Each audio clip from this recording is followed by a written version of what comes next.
Hey folks, welcome back to the channel. So we're back on the Pango Music Explorer kit guitar build. So if you'll remember, I finished applying all of my dye with a foam brush. This, by the way, was Angelus alcohol-based leather dye. It was actually suede dye, but same difference. And then this was diluted about 2:1 with denatured alcohol.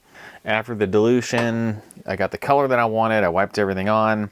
Aside from some runniness, I got it applied fairly well. But there is one thing. If you remember in the last episode, I was talking about a green hue that would appear over the grain on some of my test patterns of wood. Well, actually what happened was, when you apply this dye, like you apply it to one surface, like the top, and then you apply it to the sides, and you apply it to the back, and you kind of do it in different sections. Well, any of the sections where there was some overlap or some soaking through of the dye through the wood, that green hue was starting to appear along those lines, and the lines just looked horrible. And so basically what I had to do was a couple of things. I took a foam brush and I hit all of those areas with no dye, just straight denatured alcohol. Well, that sort of spread out the green, and so what I realized was what's happening is that alcohol is actually turning some of the dye green. I don't know if it was just because it's incompatible with some other solvents that are in that dye or what, but it was making a nasty pattern. So what I decided to do was then sand down the finish, not sand it down totally, but I took a green Scotch-Brite pad and I went over the whole body. I tried to stay with the grain, trying to, make sure that I hit any of the high spots. So I got a lot of that raised grain out. I actually re-stained the body. Still had some green areas, so I re-Scotch-Brited it, and then I basically went over the whole thing with an alcohol-soaked rag instead of a foam brush. And by doing that, it not only knocked down the surface just a little bit to give me kind of more of a worn finish that I was going for initially, but it also kind of muted some of the green. And so right now, if you look at it, it's in certain angles you can sort of see darker spots. That's where that green hue is kind of muted. And so one of two things I think is going to happen after I put this tung oil finish on. Either it's going to amplify that green, in which case I'll have green highlights in various areas, which you can actually see them like up here at the neck pocket and sort of around the humbucker and along this bottom edge, and there's some kind of interesting looks to it. Either I'll have that situation, or that stuff will fade to black and I'll get some interesting patterns that way. So either way, I'm kind of okay with what's going on. If it does end up being kind of a purple and green thing, I don't know if any of you are Mustang fans, but you remember the mid-90s Mystic Cobra. I was kind of thinking of that kind of a theme to it. So whichever way it goes, I'm going to be happy. But what I'm going to do today is put a coat of the tung oil finish on this guitar, and we'll see how it looks. So let me get a glove on and we'll start with that next. All right, let's talk a little bit of surface preparation. I mentioned that I knocked down the surface with that green Scotch-Brite pad, and when you do that, you can actually kind of take quite a bit of dust and distribute it in places. So I hit this thing with a tack rag. This is just a sticky rag, literally, that you buy from the Home Depot or whatever. And it's meant to be wiped over the surface before you go apply like a varnish or something like that. My tung oil says that it's good to apply over existing finishes as long as they're only penetrating oils. It says to apply it with a lint-free cloth. I don't have lint-free, but I've got a nice old piece of t-shirt that doesn't have a lot of lint on it, and I've done it many times with this before. The other thing about this finish is if you get a little bit of lint on it, hit it with some steel wool, and that will usually take out any little lint balls or anything like that. So let's give this a shot. I've mentioned before, this is basically just a wiping poly.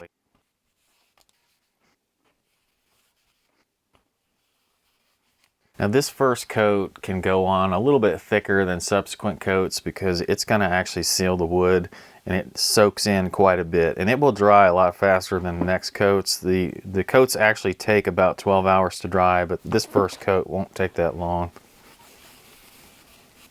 Something I want to do as we get into this, I do not want to get any finish inside that neck pocket. It's okay to have dye in there, but it is not okay to have tung oil in there if I expect wood glue to bite, and I'm going to use wood glue on that neck joint.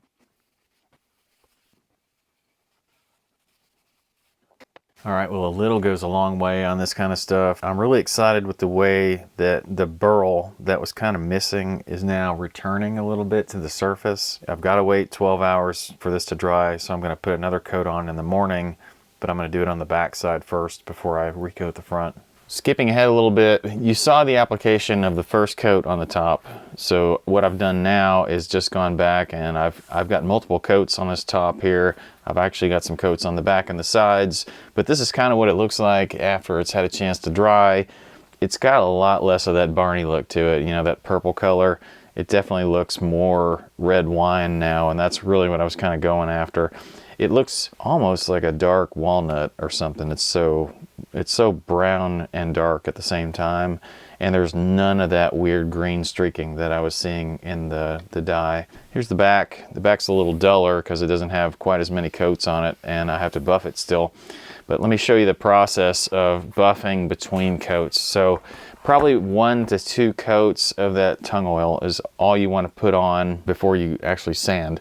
And you're not really sanding, you're kind of buffing with really fine steel wool. This is quadruple aught. All you really want to do, you probably want to stay with the grain if you can, but you know, you kind of just buff it up, take some of the shine off, and what you're doing really is taking out any imperfections like lint or something else that happen to get caught in there. Steel wool leaves a bunch of little fuzzy pieces of steel, but I'm going to take care of those in just a minute. Just be careful around all your edges, especially on your final pass with this stuff. Now, I'm not getting a lot of color when I sand this, and I shouldn't be. Occasionally on a rough spot, you know, I told you I left this body really rough because I'm looking for that sort of Les Paul faded finish look, but the only places I'll pick up any color at all are where it's roughest, where like right around the corners or in these weird radiuses where the sanding couldn't really get to. Those will all smooth out the more coats of oil I put on them, and the more of this I do. This is a really rough spot in here, but I've been paying a lot of attention to it with my oil coats. All right, let's do the sides.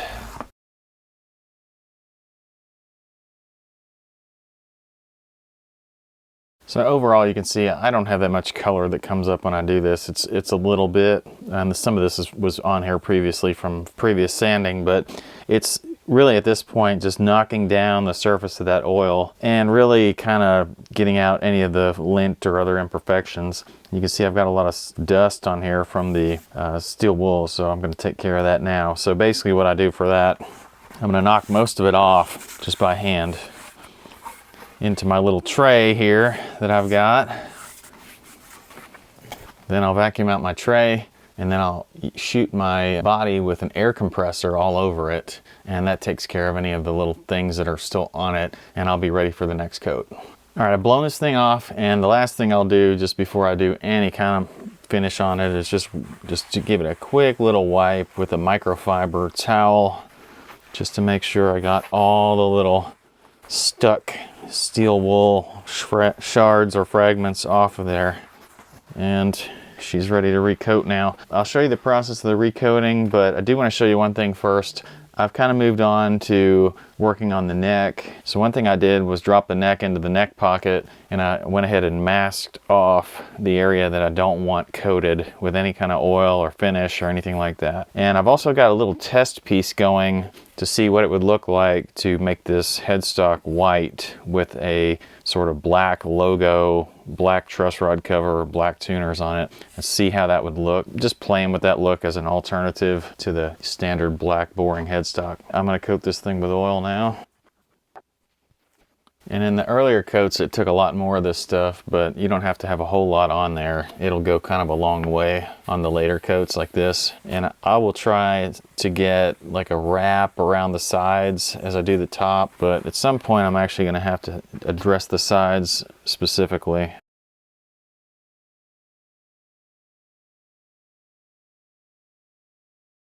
Okay, well that's gonna dry for probably another, I don't know, I'm gonna give it at least 4 or 5 hours before I flip it and do the other side. You're supposed to let it dry 12 hours, or it says it dries within 12 hours, but my experience has been going a lot faster. All right, I'm gonna turn my attention to the neck now. I definitely want to do the sides and the back with some kind of an oil. I may have some Tung oil finish left, or I also bought some of this antique oil finish from Minwax, and I might try that. I looked at True Oil prices, and the prices were higher than I really wanted to pay for just a basic oil finish. I will try True Oil at some point, but not on this project. Okay, so we're gonna put some filler on this headstock because while I don't want to finish the rest of the neck in any kind of color, I want something on the headstock. I'm probably gonna go with the white, but in order to start that, I want to do a grain fill. And I thought, well, I do have this Solarez stuff. You know, I don't want to waste that 20 bucks that I've already poured into it. So I'm gonna go ahead and try the Solarez finish on the headstock. Now I have tried this with a piece of stock already, and this is one that's got 3 coats on it, and man, it is glassy smooth. So I'm happy with the results, even if I'm not totally happy with the color. I was thinking about like trying to put white under Solarez, but it actually ends up turning it a little bit yellow. I'm going to use it underneath the paint, and then we'll think about like what paints I can use on top of that. Now I'm trying a few things out. Normally I do lacquer, but the one thing I don't like about lacquer is it takes forever to dry. So I'm going to try to use some acrylics or enamels or something, but let's start with this headstock. Now it says to apply this stuff, you're supposed to use some kind of a squeegee, and you want to apply it across the grain, so forcing the sealer into the wood. What I've done instead of using a squeegee is I just use a little post-it note or a little card or something like that. I'll fold this up a few times and just kind of make a little applicator out of it. So something like that is stiff enough to do the job, and you can use like a credit card or something like that if you don't have an actual squeegee. Just something stiff enough to force this stuff into the grain. And I've gone ahead and masked off the edges, you can see. I just don't want any drips or runs, although when I was applying this earlier I didn't have much go over the edge, so I wasn't really that worried about it. So basically you just glob it on there and then you're going to smooth it out. So it works itself in there pretty well. And to finish this neck, you're going to have to do 3 coats. It says to sand with 400 in between. I've been using 220, and that's worked out really well. All right, well that's pretty good for an initial coat. So what I'll do now is I'll take this outside into the sunlight just for 5 minutes or so, and it'll cure. So jumping ahead a few coats and some sanding later, this is what the headstock looks like. It's really glassy smooth. It's just a little bit uneven in color, so I may give it one more coat. We'll see. But the other thing I've been trying out is I've been trying out a couple of different kinds of paint on a sample headstock. You might remember the Starcaster. So I've painted this Starcaster headstock in white, and I've applied a water slide logo that I printed out on my own printer. And it looks pretty good. This paint is actually an acrylic paint that I just found at Hobby Lobby, and it's called Iron Lac, or actually the Iron Lac brand, but it's a lac spray paint. So I've got 2 different kinds. I've got a white and I've got a clear. And these 2 have combined to form this. Now, so what I've done is I basically painted it white, sanded it smooth, applied the logo, and then I've clear coated it with a varnish. And so far so good. So we'll get into this in the next episode. I'll show you all the steps that I go through turning this into this. And I'm really excited to try this new paint because it's only $5.99 at Hobby Lobby. And to be honest, I can't find a really good paint that cheap anymore just about anywhere. So I've been looking for this for a while. So anyway, I'm going to end the episode here. I appreciate all of you guys following me. I appreciate you guys when you like and comment on my videos, and I really appreciate when you subscribe. So thanks a lot, and I'll see you next time.